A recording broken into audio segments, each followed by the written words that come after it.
Hi BookTube. So I thought I would try doing some weekly vlogs this month because there's so many different readathons happening with Victober and like Halloween-esque readathons, and considering last month I did a ton of daily vlogs for Shorty September, so why not have a comparison to see, which I would like best maybe going forward, or at least to try it out. It's now October 4th and I finished my very first book of the month. I went from reading like the 200-page books to reading a book over 600 pages. This is The Letters of Shirley Jackson, and it was edited by her son, Lawrence Jackson Hyman, and it also included some of her pictures, like sprinkled throughout every couple letters. You would get one of her illustrations, and she always, let's see if I can find one real quick, because she always drew herself with like this zany, wild hair.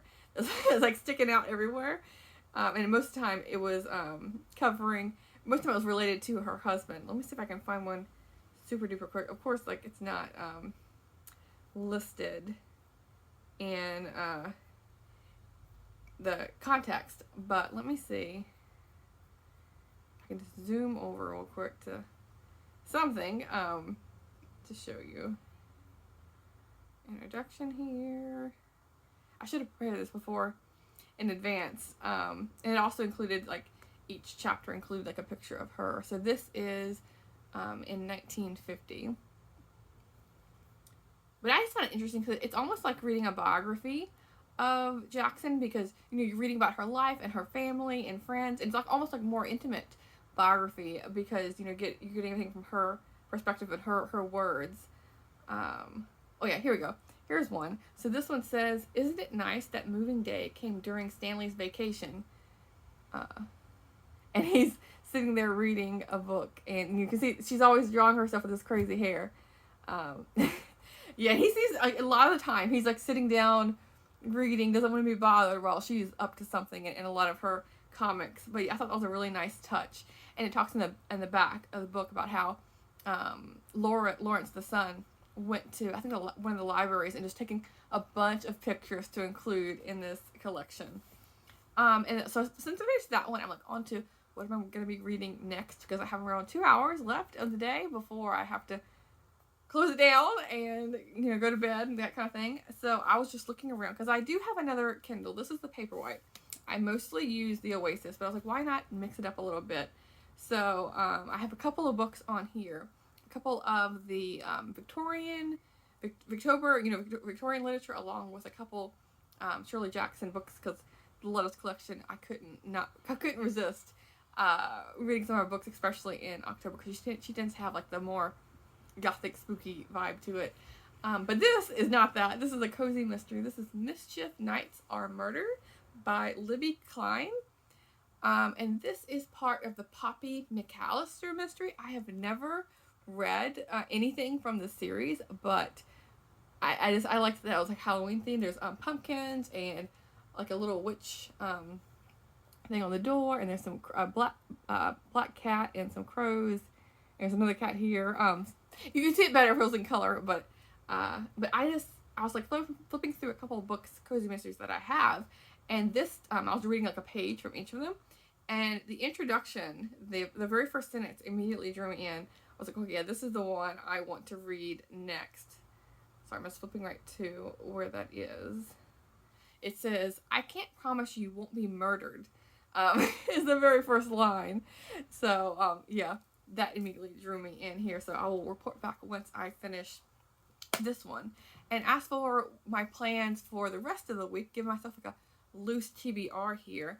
I want to make some good headway on The Way We Live Now by Anthony Trollope. That's going to be my Victober pick of this week. I'm going to try and do like at least one book a week that's Victober related, and I was like, why not knock out the big chunky one first?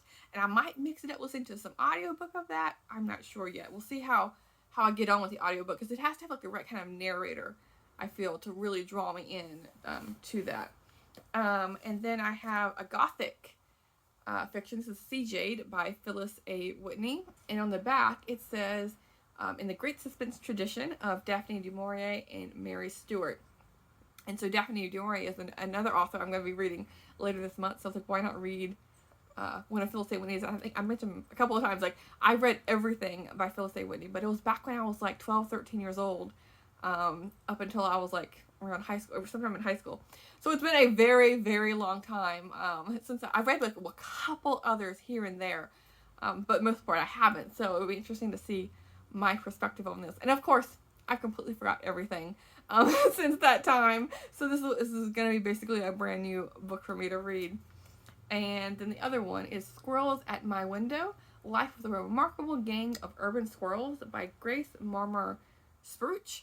And I was like, well, and I was looking through like some of my nonfiction books here, and I saw this one on squirrels, and I was like, they are so active right now. Like, Fable is having a time, having a blast, tracking all of them, because, you know, they're gathering, you know, their food for the winter kind of deal. And I was like, this is the perfect time to read one of these books. I'm just seeing, is it illustrated at all? There's a couple little illustrations on like the chapter headers, but I'm just like flipping through it, and like so, this kind of books annoy me. You have all of this empty space, and then the text is kind of small. So we'll see how I get on with this one. I mean, the writing might be fine, but the layout, I can already tell you, it's bugging me before I even start reading it. And I need to do better, really, at flipping through, like, not just looking at the cover in the back, but flipping through books to see how I like it. Because I know just by picking up a book, if the book has like this stiff spine where you can just, even just opening it a little bit will crack it, that immediately is like, nope, I am not purchasing that, because it's just not going to hold up for even one reading. So that's what I typically do. I mean, I can tell something like that and I can put it down. But I really should like just go in there and see if the font is itty bitty or what have you. Because I will like flip through sometimes to see if there's like highlighting, especially like on classics. Anyway, that's a digression. But I just wanted to pop in and talk about the first book I finished and give you a little rough idea of what I'm going to be reading. And then as far as vlog content goes, like I finally am getting my car back tomorrow, which is Thursday. I put it in the shop on Friday, and I mentioned this like some of my Shorty September vlogs, but I was getting a couple things like fixed, and then like I had to order a part, and it's just taking forever. So I've been out without a car, and so that's one of the reasons why I haven't gotten any extra vlog footage up to this point, because I have literally gone nowhere except doing lots of walks. But thank goodness I did grocery shopping the day before, and I had no idea it was going to take this long, but it all worked out. So now that I'm going to have a car, I'm hoping to do some book shopping and maybe do some outings, like some walks out and about, and I will take you along with me.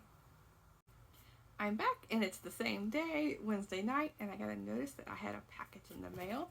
I got my first ever order of David's tea. This is all thanks to Sarah over at the Bookish Knitter, because she was showing her fall tea collection and mentioned the advent calendar that she's shown on her channel for quite many years now, and I've always wanted to try it, but I've never made a purchase at David's Tea. I've never tried David's Tea, but I got this order.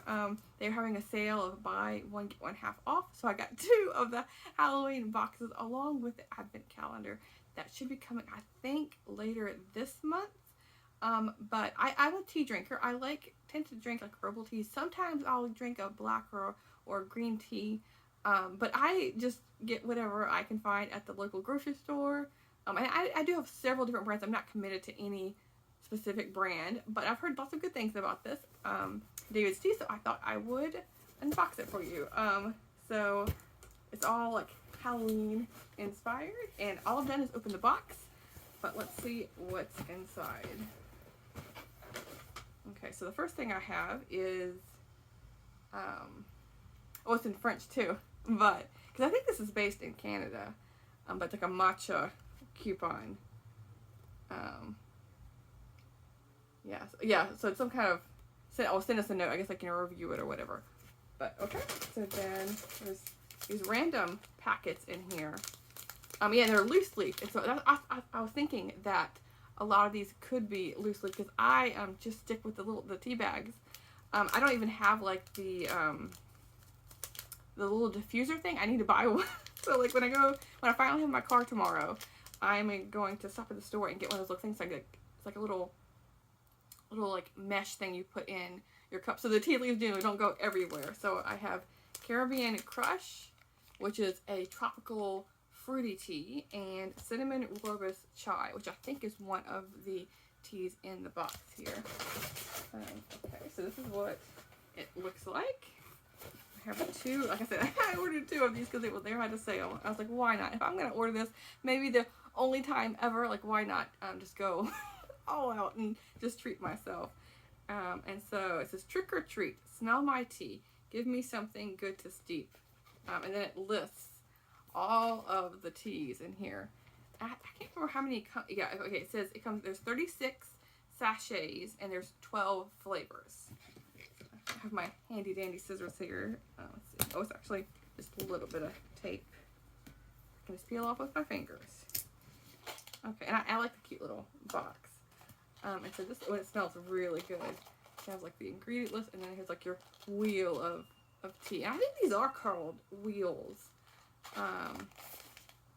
Yeah, and they all come in these little packets, like the little freebies did.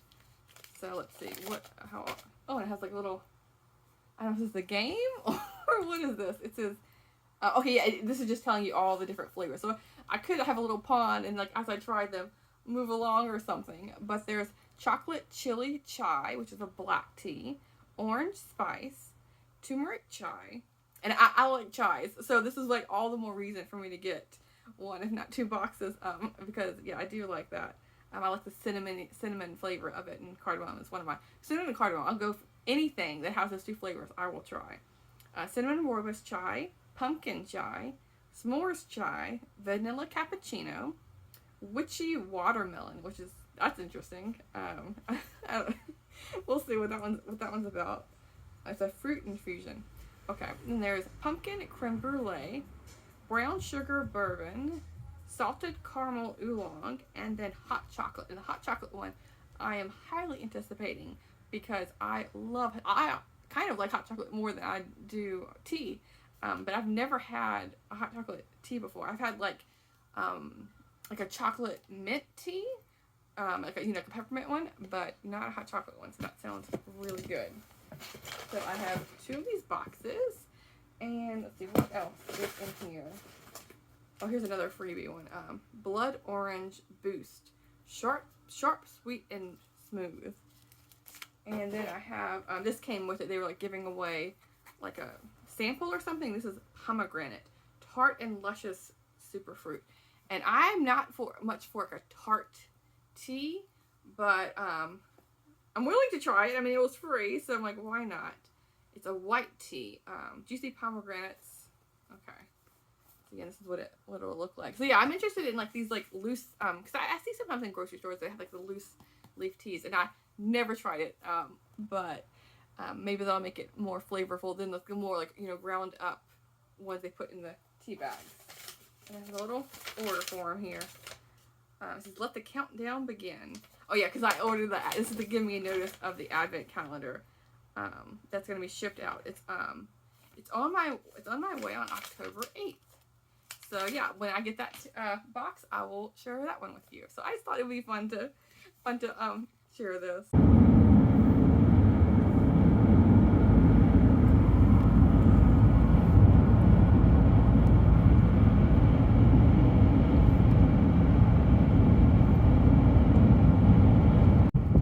Stopping for lunch at the original corn dog restaurant, and they have the cutest kids ride.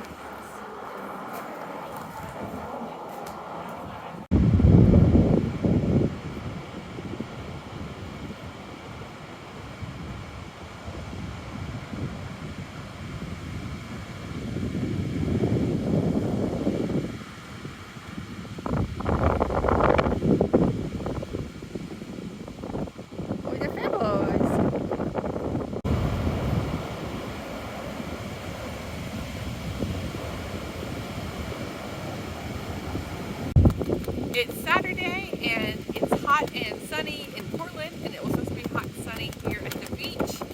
And it started out that way, but as we're walking along, it's getting foggier and foggier, and I thank goodness I remembered to bring a jacket because there's always a chance that the fog is going to roll in, even though the weather forecast says clear clear and sunny all day long with low winds, and it's very windy now, and I really should have prepared and brought a thermos full of hot chocolate, because that sounds lovely right now, and I am without. I just have my normal thermos of water.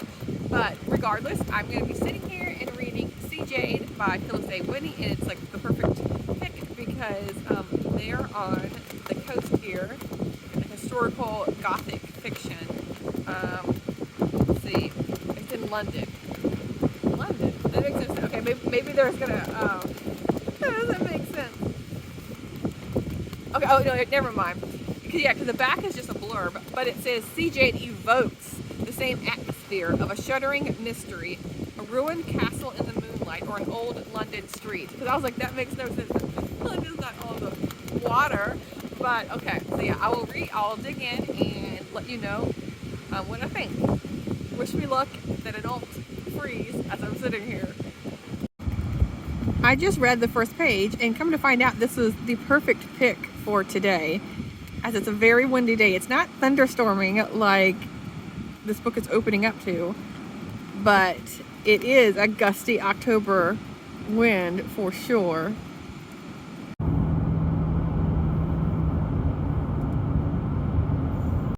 I wanted to wrap up the vlog by talking about some of the books I read this week.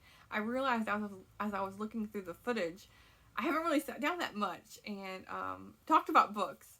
I think I feel like that's like the difference between like the weekly versus the daily vlogs that I was experimenting with. I was like, the daily vlogs give me a push to kind of, sort of, at least, like talk about what I'm reading each day, whereas the weekly vlogs is a little more like flexibility, and I think the flexibility is what's getting me there. So I have time later. Like, no, I just need to talk about the books as I'm reading them. So week 2 coming up, we'll see if I do any better. But as far as what I read, I finished The Jungle Book by Rudyard Kipling. And I want to say Jungle Book, not Jungle Books, even though this includes both, because I only read the first one, the first collection, Jungle Book, and the second one is called Jungle Books, plural. It's a little bit confusing when it's designated that way, but yeah, I gave this a try, and it was just okay for me. I feel like if I was especially like a little boy reading this, I would love it. A girl too, but it's adventure tales in the jungle with the different animals teaching Mowgli different things, and then Mowgli does go out into, doesn't just stay in the jungle all his life. He does make his way with the humans and interacts with them and whatnot, and also he's not just under the sway of all the animals. He does become into some kind of authority, independence, and asserts his own like dominance over some of the animals, kind of thing. It was just okay. I'm happy to have at least said I have now watched the Disney movie and read at least one of the books to have some sense of what I'm talking about, what this is about. But yeah, it just wasn't for me. But I'm happy to have given it a try. Let's see. And I read Squirrels at My Window, Life with a Remarkable Gang of Urban Squirrels by Grace Marmar Spruch. She is a physicist, and her husband is a physicist. What was it? Her husband was like a theoretical physicist, and then she's like the practical physicist, something like that. I've taken one class on physics, and that was enough for me. I'm not that kind of scientist. But she actually does use the physics, like some analogies in the book, to explain how different things about them, like how they can move around, and like their teeth, like how like their crunch of the nuts, like their bite strength, and all a little bit of things. So the physics does come into play with that. But really, this is about her just opening up her little window sill, and she has an outside ledge, including the inside ledge, and she just like sprinkles some nuts, and then experiments with what's a different kind of nuts they'll eat, like hazelnuts, walnuts, almonds, peanuts, something like that, and starts to get to know the squirrels as you go along. And she, at first is just like us, where all the squirrels, pretty much look alike. And then at first she's like, oh, some are more fluffy than the others. But then, she doesn't realize, same as we would, I think, until like a couple months in, I feel like, at that point, that, oh, it's like the winter coat made them, more fluffy, and it's not just a person with like a long hair, for example, kind of deal. But yeah, this was really cute, and yeah, I really liked it, and it made me. I read like the second half in one sitting, and I was craving nuts. Luckily, I had a jar of like mixed nuts in my pantry because I was like, I need something because I kept talking about like all of it, like every single page multiple times. But yeah, this was really interesting. And then for the book I read at the beach the other day, even though I got kind of rained out, it didn't rain, but the clouds, the fog rolled in after the morning had been sunny. And even though, like, if I checked on my phone, it said, oh, it's sunny today, right now. But no, like, I'm in this, like, foggy cloud, and it was getting colder and colder, so I didn't last too long sitting there. I read just a couple of pages. I was like, okay, we had our morning there, driving around, having lunch and whatnot, and we did do a long walk while it was sunny.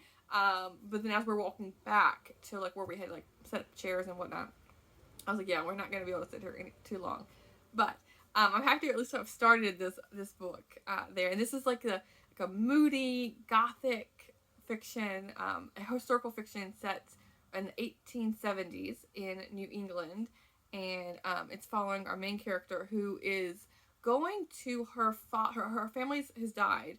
And she's going to kind of like reconnect with her family's past. Like, she's never been around the people that she's going to visit, but they're like friends of the family, and they used one of the head of the household was her father's like old co-worker, and they knew her, both her mother and the father, and so she just wants to get more information on them, and kind of gets called there by the head of the household there, but no one in the house likes her. It's like this big gothic house, but you have like the creaking doors, like people, like the doors are creaking open, and someone's behind there listening to different people's conversations, and so like everyone is like on their own, basically looking out for themselves.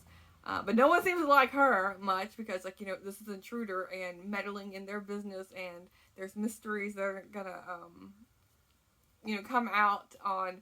What is all these different family members hiding? And yeah, it was just a really a perfect read for October, and I really want to get to more of her books. And even though I'm holding up a physical copy, the font here was like, it got so annoying, and because it's itty bitty, and I was like, let me just see if these are on ebook. And luckily, one of my libraries had a bunch of her books. I think like for Phyllis A. Whitney, I think they had like around 40, and I was like, oh, this is so cool. Because I know like years ago when I looked her up, there was only like 3 or 4. So it's like, I don't know if my library has added more in, or like has become like published on ebooks or digitally. I don't know, but I was thrilled. So I like kind of like dropped this book and immediately went to my e-reader because I much prefer being able to change that font to something bigger. And even though you can't kind of really tell, it's pretty dark here now with the gloomy weather, and just having all the lights on, it can be very annoying. I feel like it doesn't fit with the mood. If you will, but yeah, happy to have read this one, and for sure I'm going to be reading more this coming week. I have a gothic. Let me pull it out real quick. I have this gothic treasury that I want to read, and Phyllis A. Whitney is in this one as well, along with a bunch of authors. So yeah, I really want to get to this one in the coming week. So yeah, that has been my week. Kind of, sort of, I tried to think about, filming things as I went along, but hopefully put that more in my mind going forward. But I'll talk to you soon. Thanks, BookTube.